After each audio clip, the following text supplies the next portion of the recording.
Sa isang di inaasahan na pagkakataon, natagpuan ni Chumo ang sarili na hinamon ng isang determinadong individual na tinatawag na Yu Qianyan.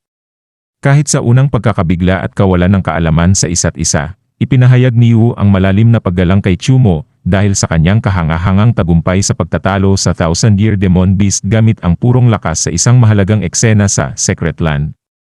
Si Yutong ay biglang nag-interrupsyon sa paparating na labanan sa pagitan ni Chumo at Yu Qianyan na kinilala ni Yutong si Yu bilang isa sa pinakamalakas na personalidad sa Second Secret Land at ang pangunahing alagad ni Donghua Tianmen. Naunawaan niya na silang lahat ay may iisang kaaway at iyon ay halimaw sa Secret Land, kaya't itinanong ni Yutong ang kahalagahan ng pag-aaway sa ganitong pagkakataon. Sa pagkakataong iyon, nagrereklamo at takot ang alagang halimaw na baka sumabog ang ulo nito dahil sa matinding emosyon na pinapakita ni Yutong. Nagpasensya agad si Yutong at nagtangka na lutasin ang sitwasyon. Sa gitna ng kaguluhan, tila lumabas ang kaluluwa ng halimaw mula sa kanyang katawan na nagdulot ng agam-agam hinggil sa kalagayan ng kanyang mini-kaluluwa.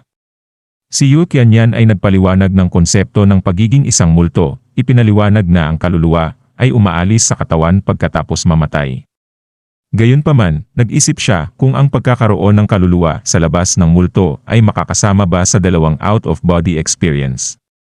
Kahit pa sa kalituhan, itinanyag niya kay Yutong na ang pagbalik ng kaluluwa sa katawan ay malulutas ang problema. Pagkatapos ay inilahad ni Yu ang dalawang makabuluhang dahilan kung bakit niya hinamon si Mr. Chumo. Ang unang dahilan ay ang kanyang matinding pagnanasa na makipaglaban kay Chumo matapos manood ng replay ng laban sa pagitan ni Chumo at ng isang halimaw sa First Secret Land. Ang labang ito ang nagpainit sa kanyang damdamin para sa laban, kaya't hindi niya mapigilan ang kanyang urge na hamunin si Chumo. Si Chumo, medyo di masyadong naniniwala, ngunit may pagkakumiko, ay tinukoy na ang itsura ng mukha ni Yu ngayon ay tila hindi talaga naugma sa nagliliyab na damdamin. Ang pangalawang dahilan ni Yu ay nagmula sa kanyang paniniwala na si Chumo, sa waring amaaturang praktisante, ay mas aktibo kaysa sa Big Four. Naniniwala siya na ang mga aksyon ni Chumo ay nagdulot ng hiya hindi lamang sa Big Four kundi pati na rin sa mas matatandang miyembro ng kanilang sektor. Sa pamamagitan ng pagtatalo kay Chumo sa harap ng madla, umaasang mabubura ang kahihiyan na ito at maipapatunayang ang Donghua Tianmen ang pinakamalakas na sektor. Si Yutong ay nagpahayag ng pagkabahala sa tapat na pagpapahayag ni Yu Qianyan sa harap ng maraming tao. Nag-aalala siya na baka mawalan ng respeto ang mga mas matatandang miyembro ng sektor ni Yu dahil dito. Si Yu Qianyan naman ay hindi tiyak kung ito nga ang tamang desisyon. Inilahad niya na hinihiling sa kanya ng mga mas matatandang miyembro ng sektor na kumpletuhin muna ang mga Destiny Coins bago siya makipaglaban kay Mr. Chu. Ngunit sa kabila nito, hindi niya ito nakikitang makatarungan at naglalakas loob na siyang makipaglaban kay Chumo dahil sa kanyang matinding pagnanasa. Si Chumo ay nagpasalamat sa tapat na pahayag ni Yu, ngunit kinailangan niyang tanggihan ang hamon. Ipinaliwanag niya na kamakailan lang ay nawala niya ang kontrol sa kanyang mga kapangyarihan sa isang laban sa isang halimaw at halos nawala na rin ang kanyang katinuan. Nakita niyang delikado para sa kanilang dalawa na makipaglaban sa kasalukuyang sitwasyon. Si Yu Qianyan ay nagtanong kung ito ba ay dahil sa impluwensya ng opinyon ng madla, at ngayon ay naunawaan na niya ang posibleng dahilan. Si Chumo ay nagpahayag na handa siyang tanggapin ang hamon Yu, ngunit ito ay mangyayari lamang kapag naayos na ang kanyang mga kapangyarihan. Ngunit kinontrahan ito ni Yu Qianyan, itinuturing na hindi makatarungan para kay Chumo na ipagpaliban ang laban. Si Chumo ay nagtanong kung bakit hindi ito makatarungan. Sumagot si Yu Qianyan na may tanong kay Chumo. Tinanong niya kung si Chumo ay isang practitioner ng katawan. Ipinunto niya na ang limitasyon ng isang practitioner ng katawan ay katulad lamang ng 1,000 taon na halimaw. Maaring umasa siya sa Destiny Coin para mapabilis ang pag-angat ng kanyang kapangyarihan, ngunit si Chumo, ang kapangyarihan nito ay umabot na sa limitasyon nito. Sa kabila ng pagnanais ni Chumo na ituloy ang laban, kinumpirma niya na ang Destiny Coin ay hindi na makakatulong upang mapalakas pa ang kanyang kapangyarihan. Isiniwalat niya na ang limitasyon ng isang practitioner ng katawan ay katulad lamang ng 1,000 taon. Ang alagang halimaw pahayag ng kasiyahan sa paglalabas ng impormasyong ito at naghayag ng balak na malapit na itong magtagumpay sa laban. Sinabi ni Yu Qianyan na ang mga practitioner ng katawan ay nagpapalakas ng kanilang mga katawan sa pamamagitan ng pagsusumikap na gayahin ang mga gawin ng ilang demon beast. Ngunit may mga limitasyon ang kakayahan ng katawan ng tao, at ang pinakamataas na kaya nitong makamtan ay ang kapangyarihan ng 1,000 taon na halimaw. Isa pang faktor na naglilimita sa mga practitioner ng katawan ay ang kanilang heart of tao na nangangailangan ng isang malinis na kaisipan at determinasyon. Ipinaliwanag din ni Yuna sa kasaysayan, limitado ang mga mapagkukunan dahil sa mga patakaran ng anima, kaya't ilang mapalad lang ang maging immortal practitioner. Ang paaralan ng mga practitioner ng katawan ay isang espesyal na kaso, kung saan theoretical na maaaring maging practitioner ng katawan ang sinuman, ngunit ang proseso ng pagpapalakas ng katawan ay masakit at maging sadista. Ayon sa kanilang mga record, mas mababa pa ang bilang ng mga ordinaryong tao na naging practitioner ng katawan sa pamamagitan ng pagsasanay kaysa sa mga nasa orthodox school. Ang alagang halimaw ay nagpahayag ng kanyang opinyon tungkol sa mga practitioner ng katawan, na sinabi niyang mataas ang antas ng kahirapan, ngunit mababa ang kanilang limitasyon.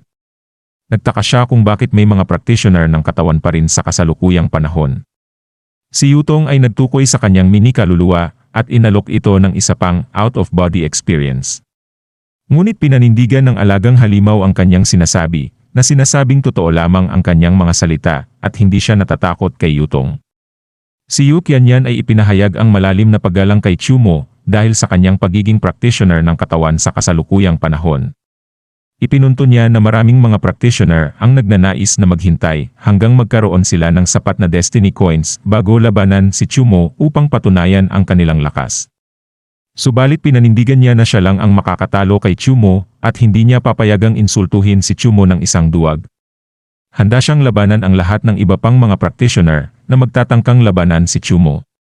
Sa gitna ng kanilang usapan, nagkaroon ng pagtutunggalian ng mga opinyon. Si Yutong ay binatiko si Yu Qianyan sa pagiging palalo nito at nagtataka kung iniisip nito na siya ay napakadakila. Sinagot naman ni Yu Qianyan na sa mundo ng Big Four, palaging may darating na practitioner upang hamunin si Chumo. Nagtanong siya kay Yutong kung may mas mabuting solusyon ito. Nagbigay si Yutong ng kanyang sagot na handa niyang harapin ang lahat ng mga hamon mula sa mga practitioner. Nagpahayag siya na ang unang hamon ay mula kay Yu Qianyan. Bilang sagot, nag-angkin si Yu Qianyan na gagamitin niya ang lahat ng kanyang lakas upang tingnan kung may sapat na lakas si Yutong para protektahan si Chumo. Sa pagkakaroon ng dalawang tagpo laban sa isa, hindi naging hadlang kay Yutong ang pagsali ng alagang halimaw ni Yu Qianyan sa laban. Hindi siya nag-atubiling tanggapin ang hamon. Si Yu Qianyan ay nagpahayag ng pag-aalala tungkol kay Eudoro, dahil ito ay hindi lang basta alagang hayop, ngunit isang mapanganib na armas. Subalit, nagbabala siya na pwede pa rin itong sumuko na kung nag-aalinlangan na siya, ngunit hindi naging masyadong magiliw si Yutong sa pagpapakumbaba ni Yu Qianyan. Sa kanilang pagkikita bilang mga kaaway, nagpahayag siya ng kanyang determinasyon na ipagtanggol ang sarili. Sa pagpapalitan ng mga salita, bigla ang umatake si Yu Qianyan, nagdulot ng malupit na pagliliparan na nagresulta sa malakas na pagsabog. At sa mga dumating na ibang practitioner sa lugar na tila'y nasa kalagitnaan ng kalsada, sila'y nagtataka kung ano ang nangyayari, at kung nagsimula na ba ang laban, bagamat alam nilang may natitirang kalahating oras pa. Nagtataka rin ito kung bakit naglabasang agad ang kanilang mga kalaban. May dumating na ibang practitioner na animoy natutuwa sa mga pangyayari. Nagulat siya na mas masaya ang paglaban na ito kaysa sa isang laban sa boss. Siya rin ay nagkwento na narinig niya mula sa iba na sina Yutong at Yu Qianyan mula sa Donghua Tianmen ay nag-aaway dahil sa isang lalaki. Ipinagtataka niya kung paano ito nangyari, lalo na't nakuha ni Yutong ang pumatay sa boss doppelganger. Nagtataka rin siya kung bakit hindi niya naririnig si Yutong noon. Sa paliwanag ng isa pang practitioner, natuklasan niyang si Yutong ay isa sa mga practitioner ng Fifth Secret Land at madalas na kinukutya ng mga practitioner mula sa Big Four at iba pang mas malalaking sektor. Sa mga kwentuhan ng mga practitioners, napagtanto nila na sa kasalukuyan, ang Fifth Secret Land ay hindi na nauunahan ng Donghua Tianmen. Ito ay nagdulot ng gulat at pangungulit sa mga pangunahing kaganapan.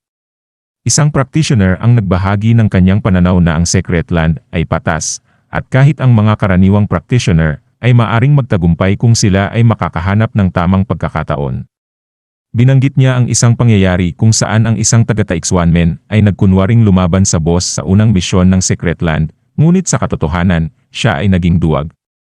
Ipinakita ang nakakatawa nitong naging reaksyon sa video replay ng pangyayari.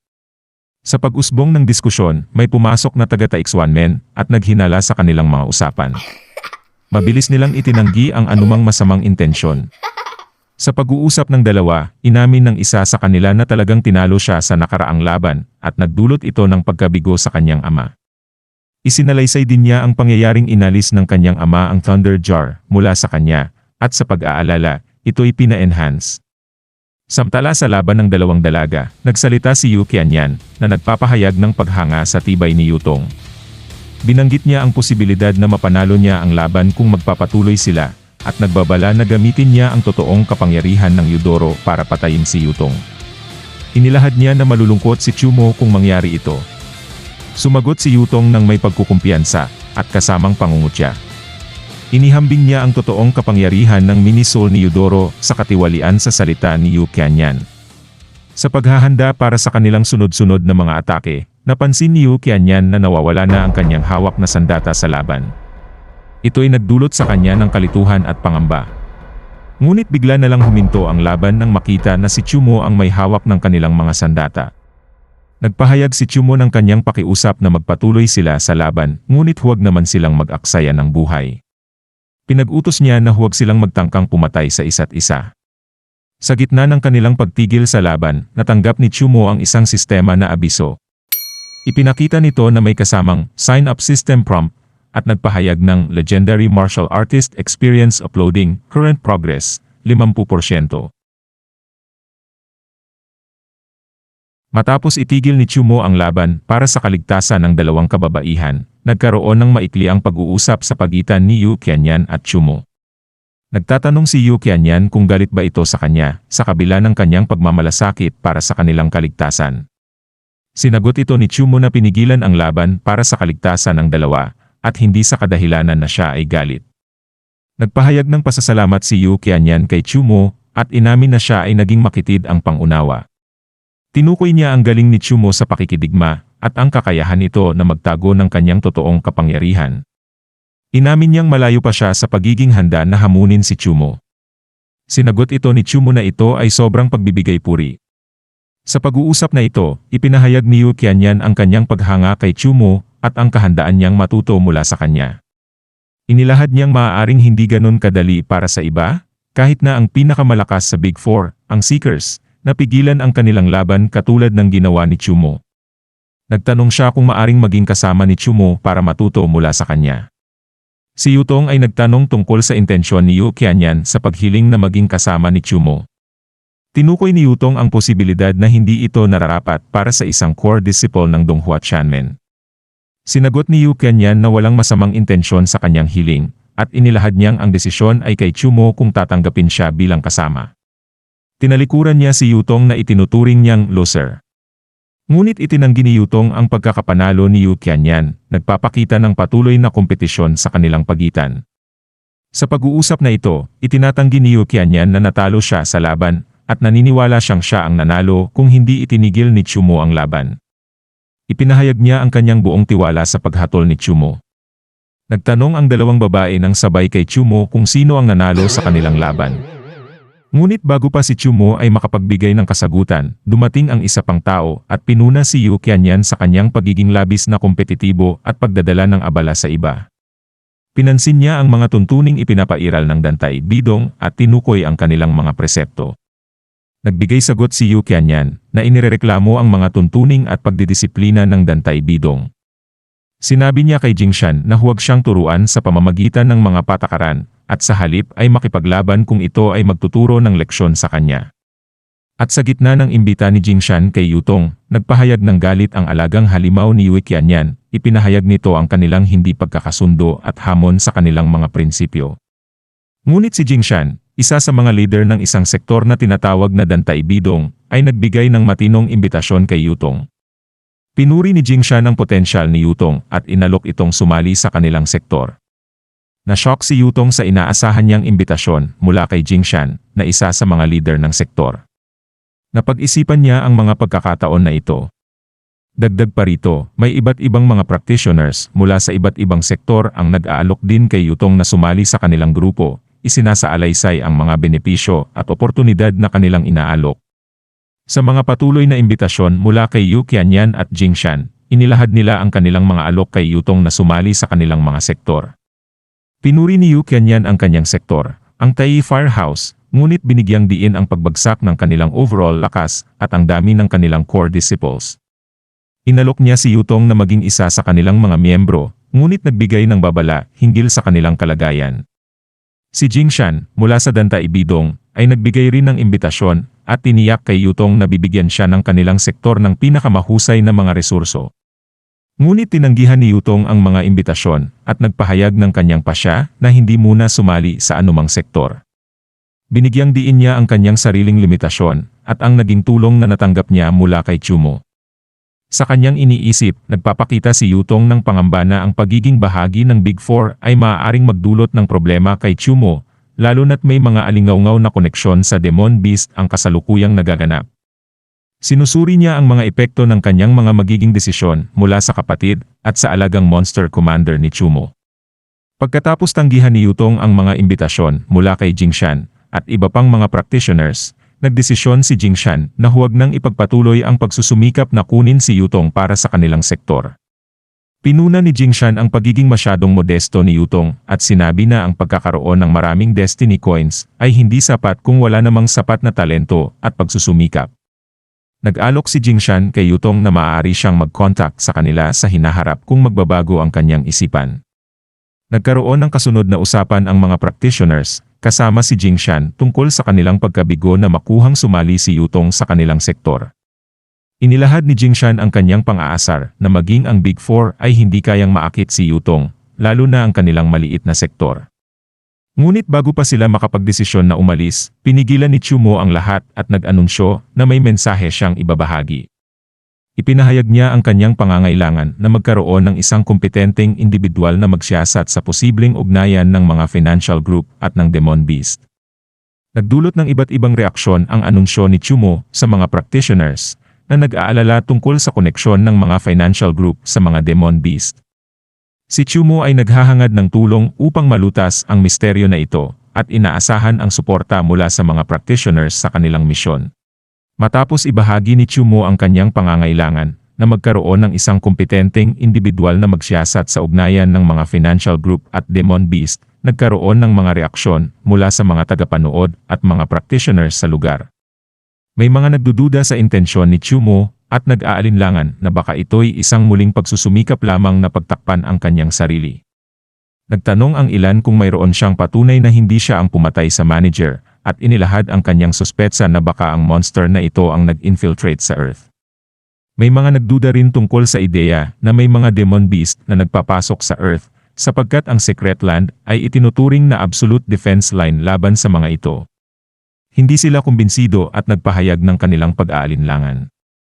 Sa gitna ng mga pag-aalinlangan ng ibang tao, isa sa mga practitioners na nagtanggol kay Chumo ay si Yu Qianyan, na malugod na naniwala sa kanya. Nagpahayag siya ng suporta kay Chumo at itinuring ang kanyang anunsyo na may halong interes. Tinanggap ni Jing Shan ang reaksyon ni Yu Qianyan at sinabi na bagamat hindi niya ito tinitiyak, kanya itong imbestigahan matapos ang misyon sa Secret Land. Nais niyang suriin ang ugnayan ng mga financial group sa Demon Beast at magbigay liwanag sa mga isyong ito. Pinasalamatan ni Chumo si Jing Shan sa suporta at pagiging handa nitong suriin ang mga bagay na ito. Inihayag ni Jing Shan na ang kanilang pangunahing misyon ay protektahan ang mundo at maiwasan ang krisis na dulot ng mga monster. Tungkol naman sa mga financial group, sinabi niyang pag-uusapan nila ito pagkatapos malabanan ang boss sa Secret Land. At biglang napansin ng ibang practitioners ang biglaang paglaki ng liwanag mula sa boss at nag-ugat ito sa kalituhan. Naisip ng mga ito na posibleng ang boss ay papalapit na at agad nagkaroon ng pagkabahala. Subalit, sa kabila ng kanilang kalituhan, mas lalong lumaki ang liwanag na nagdulot ng mas mataas na tensyon sa kanilang mga damdamin. Ang liwanag ay patuloy na naglalakihan, at maging ang mga practitioners ay napaisip kung ano ang totoong nagaganap. Sa pag-usbong ng liwanag, pinapakita sa screen si Neat ang isa sa halimaw sa taas ng building na nakangiting nagsasabing transmission starts. At dito na po muli natatapos ang yugtong ito. Maraming salamat po. Huwag pong kalimutan mag-like at mag-subscribe para sa mga susunod na kabanata. Hanggang sa muli.